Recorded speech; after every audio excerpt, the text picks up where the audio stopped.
السلام عليكم ورحمة الله تعالى وبركاته. الحمد لله رب العالمين والعاقبة للمتقين والصلاة والسلام على رسول الله صلى الله عليه وسلم. أما بعد فقد قال الله تعالى في القرآن الكريم الفرقان المجيد بعد أعوذ بالله من الشيطان الرجيم بسم الله الرحمن الرحيم. ومن أحياها فكأنما أحيا الناس جميعا صدق الله العلي العظيم. وقال نبينا رسول الله صلى الله عليه وسلم الراحمون يرحمهم الرحمن ارحموا من في الأرض يرحمكم من في السماء أو كما قال عليه الصلاة والسلام.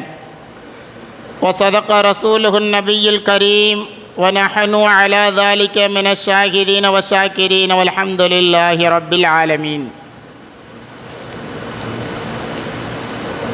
தூணில்லாத வான் படைத்து நிலையில்லாத பூமியை படைத்து உலகத்தையே ஆட்சி செய்கின்ற வல்ல அல்லாஹுக்கே மாபெரும் புகழ் அனைத்தும். அவனது அன்பும் அருளும் நம் இருலோக தூதர் கண்மணி நாயகம் ரசூலுல்லாஹி ஸல்லல்லாஹு அலைஹி வஸல்லம் அவர்கள் மீதும் அவர்களுடைய குடும்பத்தார்கள் உற்றார் உறவினர்கள் மீதும் உலக முஸ்லீம்கள் யாவரின் மீதும் சத்திய சஹாபாக்கள் தாபியீன்கள் தபா தாபியீன்கள் நல்லடியார்கள் உலமாக்கள் சுஹதாக்கள் அன்பியாக்கள் அவுலியாக்கள் மீதும் குறிப்பாக இந்த ஜும்ஆ தினத்தில் வீற்றிருக்கக்கூடிய நம் அனைவர்கள் மீதும் அந்த அல்லாஹுடைய வற்றாத அளப்பெரும் கிருபை என்றென்றும் நின்று நின்று நிலவட்டுமாக. ஆமீன். கண்ணியத்திற்குரியவர்களே, உலகத்திலே நாம் எதற்கெல்லாமோ மதிப்பு கொடுத்து கொண்டிருக்கிறோம்.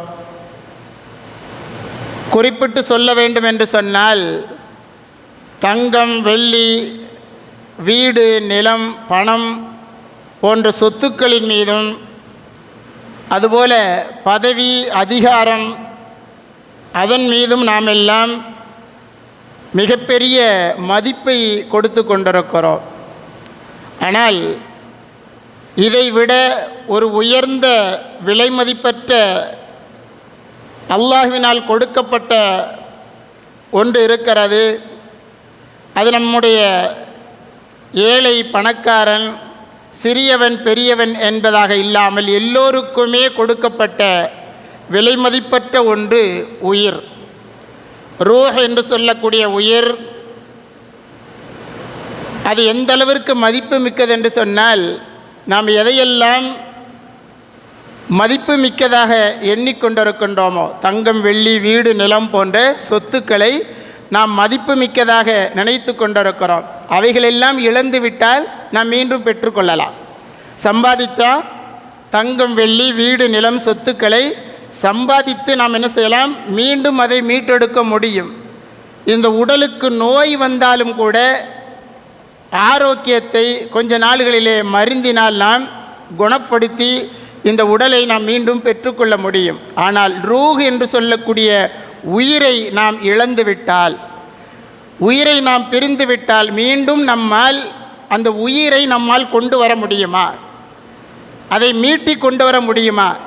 இந்த உலகத்திலே நாம் எதை கொடுத்தாலும் உயிரை மாத்திரம் மீண்டும் நாம் கொண்டு வர முடியாது. அதுதான் உலகத்திலேயே மிகவும் மதிப்பு மிக்கதாக இருக்கக்கூடிய ஒன்று என்பதை நாம் புரிந்து கொண்டால், இஸ்லாமிய மார்க்கம் சொல்லக்கூடிய ஒன்று, உயிருக்குத்தான் அளவிட முடியாத மதிப்பு என்பது உண்டு என்பதை இஸ்லாமிய மார்க்கம் பல பல வழியின் வாயிலாக நமக்கு எப்பொழுதுமே உபதேசித்து கொண்டே இருக்கும்.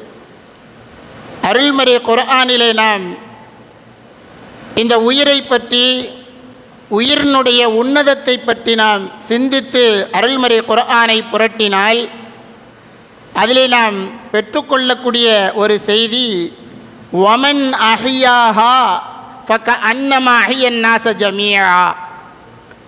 அருள்மறை குர்ஆன் சொல்லக்கூடிய செய்தி,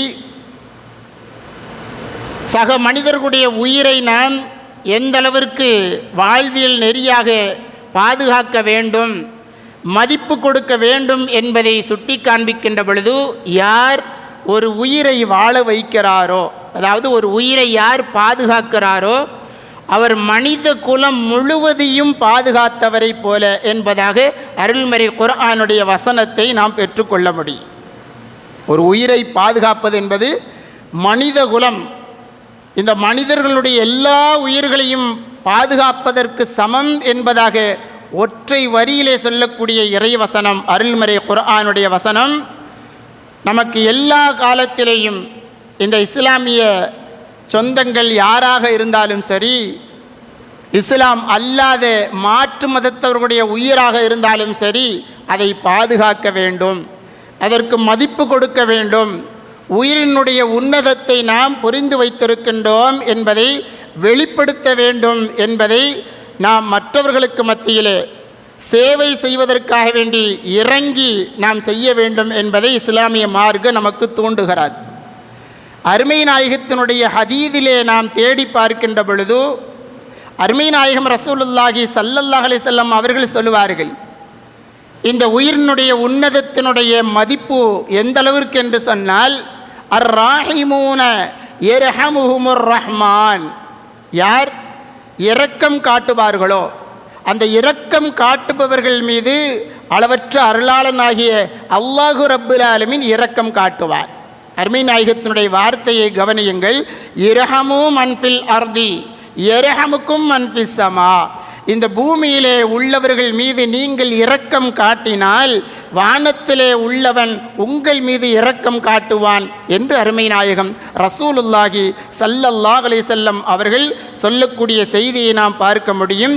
இதுதான் உயிரினுடைய உன்னதத்தின் மதிப்பு என்பது.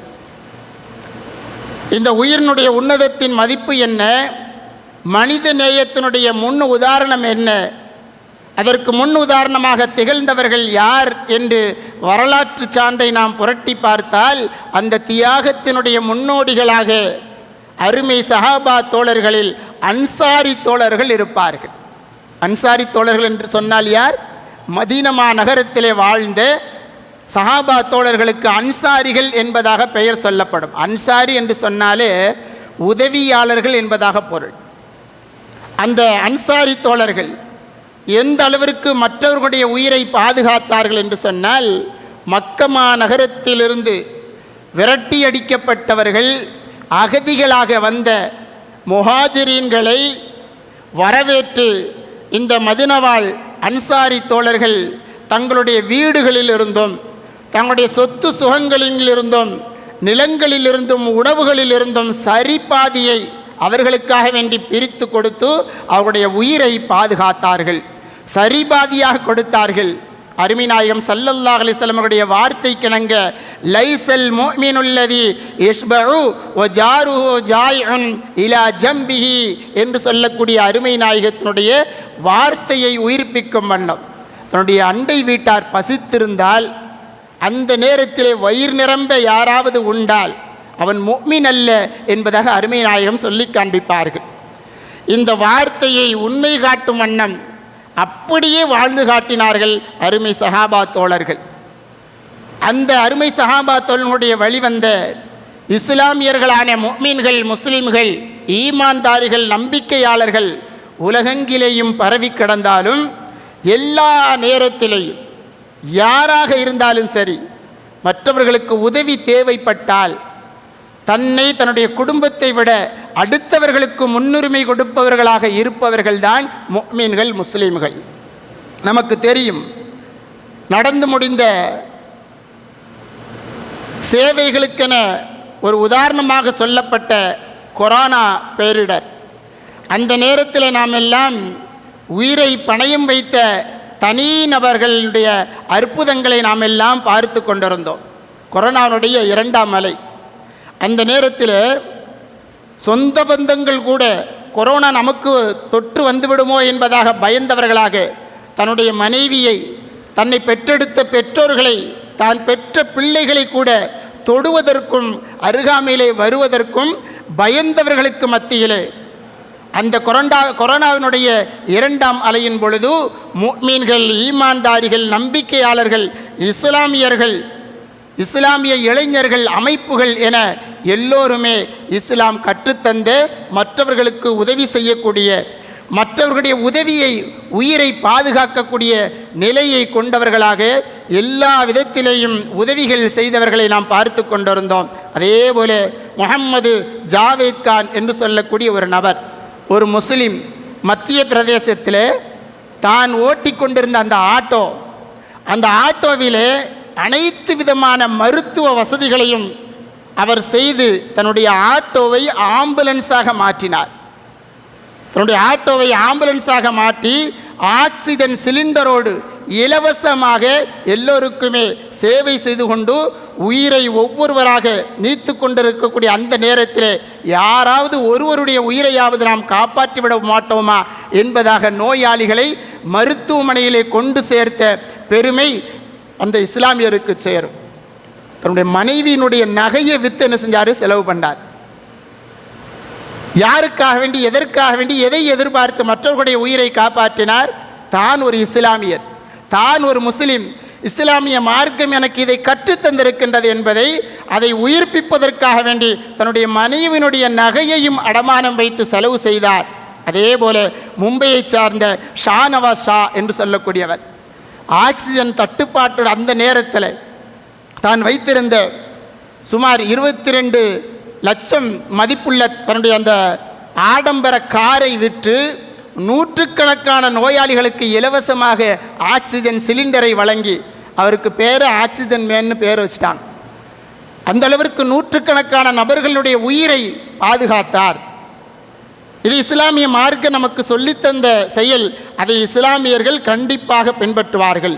ஆசிப் ஷேக் அண்ட் ஒன்னஸ் என்று சொல்லக்கூடிய அமைப்பினர் குஜராத்திலே கொரோனா காலத்திலே உயிரிழந்த நூற்றுக்கணக்கான மாற்று மத இந்து சகோதர சகோதரிகளை அவருடைய குடும்பம் கூட அருகாமையிலே வருவதற்கு பயந்தார்கள். ஆனால் இவர்கள், இந்த அமைப்பினர் ஒன்று சேர்ந்து அவர்களுடைய மத சடங்கின் பிரகாரம் எப்படி அவர்களுடைய உடலை தகனம் செய்ய வேண்டுமோ அதுபோல தகனம் செய்து மனித நேயத்தினுடைய உச்சத்தை தொட்டார்கள் என்று சொன்னால் இது இஸ்லாமிய மார்க்கம். மற்றவர்களுடைய உயிருக்கு மதிப்பளிக்க வேண்டும், மற்றவர்களுடைய உயிர்களுக்கு நாம் பாதுகாப்பு வழங்க வேண்டும் என்பதை இஸ்லாமிய மார்க்கம் கற்றுத்தந்ததை அப்படியே கடைபிடித்தார்கள். சென்ற மாதம் ஜூன் மாதம் நடந்த செய்தியை நாம் பார்த்திருப்போம். இதே டெல்லியில் ஹோட்டல் மேலே மாடியில் ஹோட்டலில் தீ பிடிச்சிருச்சு, திடீர்னு தீ பிடிச்சிருச்சு. உள்ளே இருப்பவர்கள் வெளியே தப்பிப்பதற்கு வழி இல்லை. மேலே இருந்து ஜன்னல் வழியாக கீழே குதிக்கிறார்கள். அந்த நேரத்தில் கீழே ஒருவர் பெட்டு கடை வச்சிருக்கிறார். யார்? ரியாசுதீன் மன்சூரி, அருமான் மன்சூரி என்று சொல்லக்கூடிய சகோதரர்கள் சொந்தமாக பெட்டு கடை வச்சிருக்கிறாங்க. மேலே இருந்து குதிக்கக்கூடிய உயிர்களை நாம் பாதுகாக்க வேண்டும். மேலேருந்து குதிச்சா என்ன ஆகும்? உயிர் போயிடும். அந்த உயிர்களை பாதுகாப்பதற்காக வேண்டிய ஒன்றல்ல இரண்டல்ல சுமார் 2 லட்சத்துக்கும் மேல் மதிப்பான தன்னுடைய மெத்தைகள் எல்லாம் என்ன செஞ்சாங்க? அந்த தெருவில் அந்த ஹோட்டலுக்கு நேர கீழே தூக்கி போட்டாங்க. மேலே இருந்து குதியுங்கள் என்பதாக குதித்தவர்கள் எல்லோருமே உயிரோடு மீட்கப்பட்டார்கள். சுபஹான் அல்லாஹ். அத்தகைய அந்த இஸ்லாமியர்கள் உயிர்களை, மற்றவர்களுடைய உயிர்களை பாதுகாப்பதற்கும் மற்றவர்களுடைய உயிர்களை மதிப்பதற்கும் உயிரினுடைய உன்னதத்தை, அந்த மதித்து நடக்கக்கூடிய விஷயத்தை இஸ்லாமியர்கள் எப்பொழுதுமே அதை கடைபிடித்து கொண்டே இருப்பார்கள். ஆனால் ஒரு சிலருக்கு தானும் உதவி செய்ய மாட்டாங்க, உதவி செய்தாலும் அதை தடை செய்வார்கள், எப்படியாவது தடுக்க வேண்டும். அப்படி உதவி செய்தவர்களை ஏதாவது வகையிலே நசுக்க வேண்டும் என்கின்ற எண்ணம் உடையவர்களாக இருப்பார்கள். இஸ்லாமிய மார்க்கம் உயிரை பாதுகாக்க வேண்டும் என்பதாக சொல்கிறது. உயிரை எப்படி பாதுகாப்பது? ஒரு சில விஷயங்களில் மாத்திரம் நாம் மற்றவர்களுடைய உயிரை பாதுகாக்க முடியும். அதையே தான் இஸ்லாமிய மார்க்கம் நமக்கு கற்றுத்தருகிறார். உயிரை பாதுகாப்பது எப்படி? ஒரு மனிதர் பசியால் தவிக்கிறார், அவர்களுக்கு நாம் உணவு கொடுத்து அவருடைய உயிரை பாதுகாப்பது. அல்லது ஒருவர் விபத்தில் சிக்கியிருக்கிறார், அவரை பாதுகாப்பது, காப்பாற்றுவது. அல்லது இரத்தம் தேவைப்படுகிறது, இரத்த தானம் செய்து அவருடைய உயிரை பாதுகாப்பது. அல்லது நோயாளியாக இருக்கிறார், அவருக்கு ஏதாவது ஒரு வகையிலே உதவி செய்து அவருடைய உயிரை பாதுகாப்பது. அதே போல யாராவது மனவேதனையில் இருந்தால் அவருக்கு ஆறுதல் சொல்லி அவருக்கு அவருடைய உயிரை நாம் பாதுகாப்பது. அதே போல இவை அனைத்துமே உயிர் காக்கக்கூடிய ஒரு அமல்தான். இவைகளை செய்வதை இஸ்லாமிய மார்க்கம் ஒவ்வொரு முஃமினுக்கும் முஸ்லிமுக்கும் கட்டளையிட்டு கடமையாக்குகிறார். இப்பொழுது சமீபத்தில் நடந்த விஷயம் நமக்கெல்லாம் தெரியும். இந்த டெல்லியிலே நடந்த ஜந்தர் மந்தர் அந்த தேர்வு முறைகேடுகளுக்கு எதிராக ஒரு போராட்ட களம் நடக்கிறது. சிஜேபியினுடைய தலைமையிலே ஒரு போராட்ட களம் நடக்கிறது. ஆயிரக்கணக்கான மாணவர்கள் போராடுகிறார்கள். ஆயிரக்கணக்கான மாணவர்கள் போராடுகிறார்கள். கோடை வெயில், பசியினாலும் தாகத்தினாலும் போராடி கொண்டிருக்கிறார்கள். அவர்களுக்கு இப்போ உதவி செய்யணும். என்ன உதவி செய்யலாம்? நம்ம கூட போய் நிற்கலாம், அவ்வளோதான். இன்னும் ஒருபடி அதிகமாக முஹம்மது ஜுனைத் என்று சொல்லக்கூடிய முஹம்மது ஜுனைத் அல் மாலிக் என்று சொல்லக்கூடிய ஒரு இளைஞர், அவர் 26 வயதான சட்டக்கல்லூரி மாணவர், பட்டதாரி. அந்த முஹம்மது ஜுனைத் மாலிக் என்று சொல்லக்கூடிய அந்த இளைஞர் தன்னிச்சையாக முன்வந்து அவர்களுக்கு உதவி செய்ய முன் வருகிறார். அவரால் முடிஞ்ச உதவி என்ன செய்யலாம்? போராட்டத்தில் இருக்கக்கூடிய ஒரு மாதத்திற்கு மேலாக நடந்த அந்த போராட்டத்திலே கலந்து கொண்டு ஆயிரக்கணக்கான மாணவர்களுக்கு உணவு கொடுத்தார். அவர்களுடைய தாகத்தை தீர்ப்பதற்காக வேண்டி தேநீரும் நீரும் கொடுத்தார். இந்த உதவி தான் செஞ்சார். அந்த முஹம்மது ஜுனைத் அல் மாலிக் என்பவர் செய்த இந்த உதவிக்காக வேண்டி அதிகாரத்தினுடைய அடக்குமுறை அவரை பிடிச்சிட்டு போகுது. அவருடைய குடும்பத்தார்களை பிடிச்சிட்டு போகுது. அவருடைய குடும்பத்தார்களில் இருக்கக்கூடிய அவருடைய அடையாள ஆவணங்கள் அனைத்தையும், பேங்க் பாஸ்புக் முதற்கொண்டு, இவருக்கு எங்கேயோ இருந்து பணம் வருது, யாரோ பணம் கொடுக்கிறார்கள், யாரோ உதவி செய்கிறார்கள், அதனால் இவர் செய்கிறார் என்பதாகவெல்லாம் அவர்கள் மீது பொய் குற்றச்சாட்டுகளை வைத்து அந்த மனிதரை, முஹம்மது ஜுனைத் அல் மாலிக் என்று சொல்லக்கூடிய அந்த முஃமினான முஸ்லிமான சகோதரரை பிடித்து கொண்டு போய் வைக்கிறார்கள். அதிகாரத்தினுடைய அந்த நேரத்திலேயும் கூட அல்லாஹ்விற்கு மாத்திரம் அடிபணியக்கூடிய அந்த அஞ்சா நெஞ்சன் முஹம்மது ஜுனைத் அல் மாலிக் என்பவர் சொன்னார், என்னுடைய குடும்பத்தார்களுக்கு நெருக்கடி கொடுத்தாங்க, என்னையும் பிடிச்சிட்டு போய் எனக்கு நெருக்கடி கொடுத்தாங்க.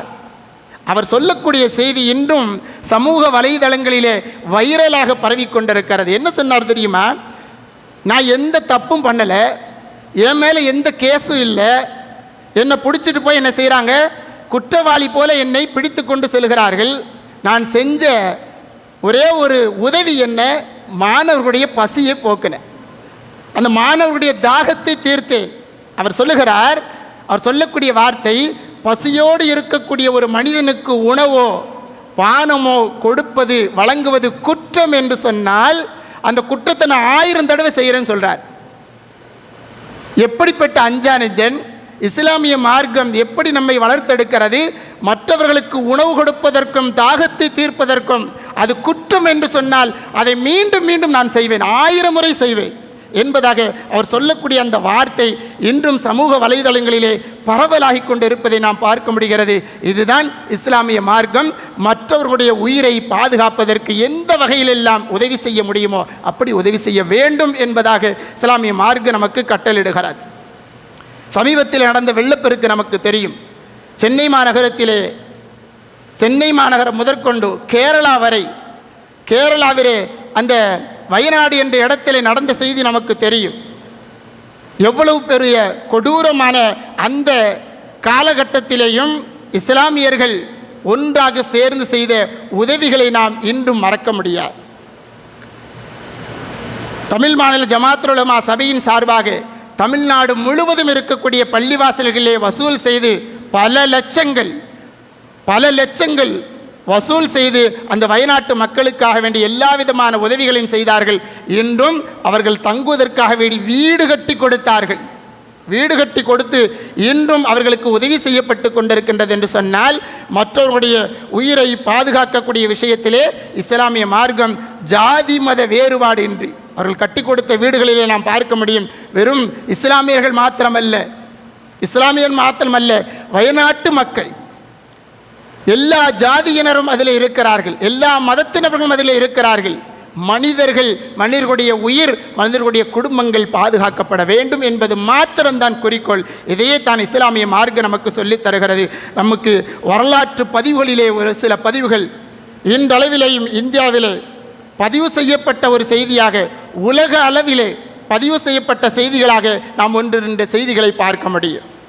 இஸ்லாமியர்களாக தலைவர்களாக, இஸ்லாமிய தலைவர்களாக, அரசர்களாக இருந்தவர்கள், சுல்தான்களாக இருந்தவர்கள் என்ன செய்தார்கள் என்பதை ஒன்றிரண்டை நாம் பார்த்தோம் என்று சொன்னால், அதிலே 1492 ஸ்பெயின் வீழ்ச்சியான பொழுது அந்த யூதர்கள் அதிலே மாட்டிக்கொண்டார்கள். யார்? இஸ்லாமியர்கள் அல்ல, யூதர்கள் மாற்று மதத்தவர்கள் அதிலே சிக்கிக்கொண்ட பொழுது, அந்த ஸ்பெயின் நாட்டு இஸ்லாமிய ஆட்சி வீழ்ச்சி அடைந்த பொழுது, அங்கே இருந்த லட்சக்கணக்கான யூத மக்களை கொடூரமாக வேட்டையாடப்பட்டார்கள். அந்த நேரத்தில் ஐரோப்பாவினுடைய எந்த ஒரு நாடுமே பாதுகாப்பதற்கு முன்வரவில்லை, எந்த ஒரு நாடும் ஆதரவு கொடுக்கல. அந்த நேரத்திலே அந்த இக்கட்டான சூழ்நிலையிலே ஓட்டோமன் என்று சொல்லக்கூடிய சுல்தான் 2ஆம் ஃபயாசித் என்று சொல்லக்கூடிய தலைவர் இஸ்லாமியர், அவர் என்ன செய்தார்? போர்க்கப்பல்களை அந்த ஸ்பெயினுக்கு அனுப்பி சுமார் 15 லட்சம் யூதர்களை பாதுகாத்து அடைக்கலம் கொடுத்து தன்னுடைய பேரரசிலே அவர்கள் பாதுகாத்தார்கள் என்பதாக உலக வரலாற்றிலே பல மத குழுவினர்களை பாதுகாத்த ஒரு தலைவர் என்பதாக அந்த சுல்தான் 2ஆம் சுல்தான் ஃபயாசித் என்று சொல்லக்கூடிய நபர் இன்றளவிலேயும் தலைவராக, இஸ்லாமிய அரசராக போற்றப்பட்டு இன்றும் அவருடைய பெயர் இன்றும் பதிவு செய்யப்பட்டிருக்கின்றது என்று சொன்னால், இதுதான் இஸ்லாமிய மார்க்கம். இஸ்லாமிய மார்க்கம் மற்றவர்களுடைய உயிருக்கு மதிப்பளிக்க வேண்டும், மற்றவர்களுடைய உயிரை பாதுகாக்க வேண்டும், உயிருடைய உன்னதத்தையும் இந்த இஸ்லாமிய மார்க்கம் மதிக்க வேண்டும் என்பதாக கற்றுத்தருகிறது. அதே போல அயர்லாந்திலே நடந்த பஞ்சம், அந்த நேரத்திலேயும் அந்த சுல்தான் அப்துல் மஜீத் என்று சொல்லக்கூடியவர் 1847 அந்த நேரத்திலேயும் பல லட்சக்கணக்கான மக்களுடைய உயிரை பசியிலிருந்து பாதுகாத்தார் என்பதை நாம் பார்க்கின்ற பொழுது, அங்கேயும் பல நூற்றுக்கணக்கான பல லட்சக்கணக்கான ரூபாய்களை நிதியாக கொடுத்தார், உணவு தானியங்களை வழங்கினார். அந்த நேரத்திலையும் பிரிட்டிஷ்காரர் என்ன செஞ்சார்? அந்த அயர்லாந்துக்கு எந்த உதவியும் போகக்கூடாதுன்னு தடுத்தார். அந்த நேரத்திலையும் சுல்தான் அப்துல் மஜீத் என்ன செஞ்சார்? டிராகடா என்று சொல்லக்கூடிய துறைமுகம், அயர்லாந்தினுடைய துறைமுகத்தின் வழியாக கப்பல்களை தன் சார்பாக 3 போர்க்கப்பலை ஏற்றி அவர்களுக்கு உதவி செய்தார் என்பதாக வரலாறு இன்றும் பதிவு செய்து கொண்டிருக்கிறது. அது மாத்திரமல்ல, முதலாம் உலகப்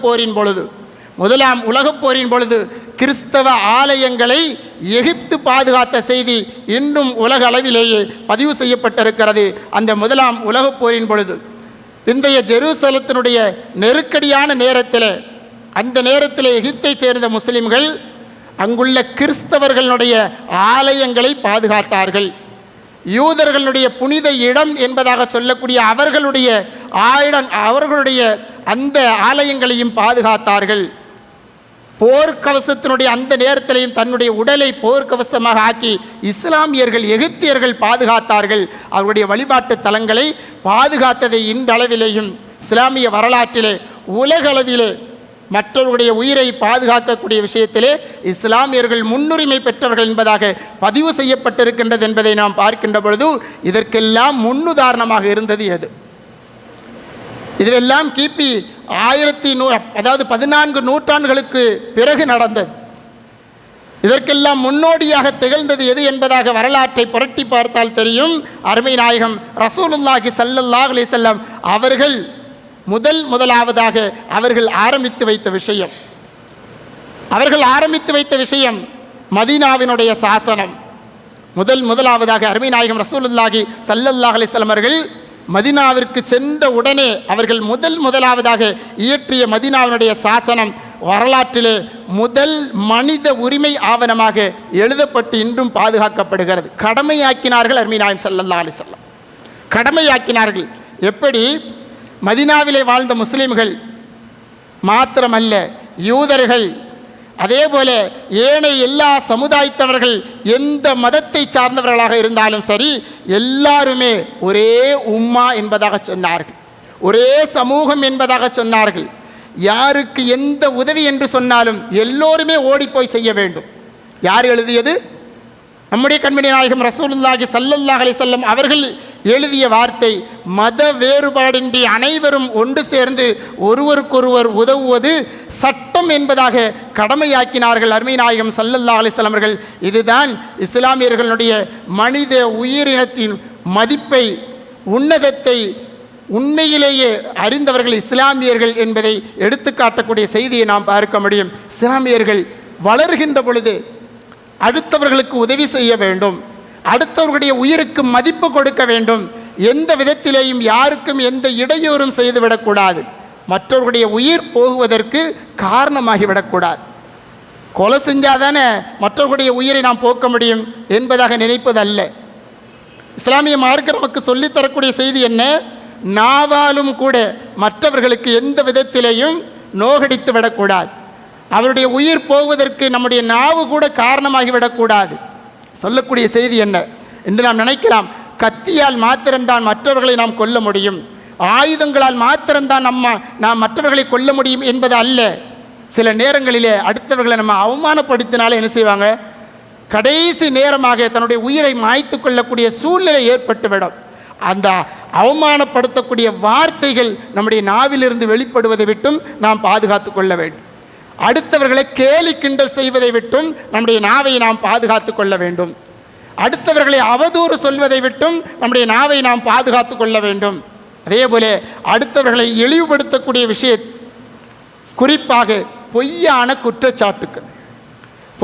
குற்றச்சாட்டுக்கள் அடுத்தவர்கள் மீது நாம் சொல்லி அவர்களுடைய உயிர் போய்விட்டது என்று சொன்னால் அவர்களை கொலை செய்தவர்கள் நாம் என்பதை சிந்தித்துணர வேண்டும் என்பதை இஸ்லாமிய மார்க்கம் நமக்கு மிக தெளிவாக அழகிய முறையில் கண்ணியத்திற்குரியவர்களை உபதேசமாக சொல்லி காண்பிக்கின்றது. இவைகளை நாம் எப்பொழுதிருந்து வரவழைத்து கொள்ள வேண்டும்? சிறு பிராயத்திலிருந்து நம்முடைய பிள்ளைகளுக்கு நாம் சொல்லிக் கொடுக்க வேண்டும்.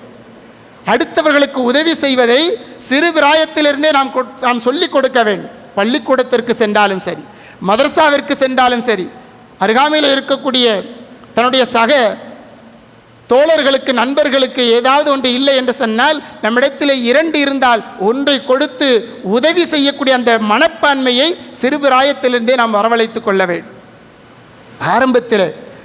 ஆரம்பத்தில் இஸ்லாமிய மார்க்கத்தினுடைய ஒவ்வொரு பிடிப்பான தாய் தந்தையர்கள், பெற்றோர்களை நாம் உதாரணமாக எடுத்துக்கொண்டால் தெரியும். இமாம் இப்னு சீரின் ரஹ்மத்துல்லாஹி அலைஹி அவருடைய வாழ்க்கை வரலாறுகளை படித்தால் நிறைய இது போன்ற ஆன்மீக சிந்தனை உள்ள இஸ்லாமிய மார்க்கத்தினுடைய ஆன்மீக உபதேசங்களை நாம் நிறைய பெற்றுக்கொள்ள முடியும். ஒரு நேரத்தில் இப்னு சீரின் ரஹ்மத்துல்லாஹி அவர்கள் பள்ளிவாசலுக்கு வர்றாங்க. வருகின்ற பொழுது ஒரு சின்ன பையன், ஒரு 10 வயசு இருக்கும், அவன் தொழுதுகிட்டு இருக்கிறான். தொழுகிறான்னா பக்தியோடு தொழுகிறான், தக்குவாவோடு தொழுகிறான். அப்போ இப்னு சீரின் ரஹ்மத்துல்லாஹி அவர்கள் அந்த சிறுவனை பார்க்குறாங்க, தொழுது முடிச்சுட்டு உட்கார்ந்துருக்கிறான். அப்போ அவங்க பக்கத்தில், அந்த பையனுடைய பக்கத்தில் போய் கூப்பிட்டு கேட்குறான், நீ யாருடைய மகன்? நம்ம ஒரு பையன் நல்ல தொழுகிறான்னு வைங்க, நல்ல ஓதுறான்னு வைங்க, அவங்கள பார்த்தோன்னு நம்ம என்ன கேட்போம்? கூப்பிட்டு உடனே கேட்போம் இல்லையா, உன்னுடைய தாய் தந்தை யார் என்பதாக. அதே போல் இப்னு சீரின் ரஹ்மத்துல்லாஹி அலைஹி அவங்க கேட்குறாங்க, அந்த பையன்கிட்ட கேட்குறாங்க, நீ யாருப்பா, உங்கள் அப்பா அம்மா யாருன்னு சொல்லி கேட்குறாங்க. அப்போ அந்த சிறுவன் சொல்லுகிறான், நான் தாயும் தந்தையும் இழந்த ஒரு அனாதை என்பதாக சொல்லுகிறான். எனக்கு தாயும் இல்லை, தந்தையும் இல்லை, நான் ஒரு அனாதை என்பதாக சொல்லுகிறான். அப்பொழுது இப்னு சீரின் ரஹ்மத்துல்லாஹி அலைஹி அவர்கள் அவருடைய தக்வாவை, அந்த பையனுடைய தக்வாவை பார்த்த உடனே அவங்களுக்கே மனசு சந்தோஷமாயிருச்சு. உடனே அந்த சிறுவன்கிட்ட கேட்டாங்க, உன்னை நான் தத்தெடுத்துக்கிடவா? உன்னை நான் தத்தெடுத்து நான் வளர்த்து கொள்ளவா? உன் தந்தையை போல நான் உன்னை பாதுகாத்து கொள்கிறேன்.